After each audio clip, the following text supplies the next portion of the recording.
Luca, qualsiasi manovra.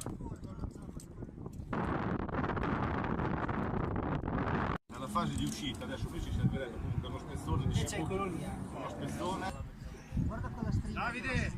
Dietro la testa. Lo spezzone!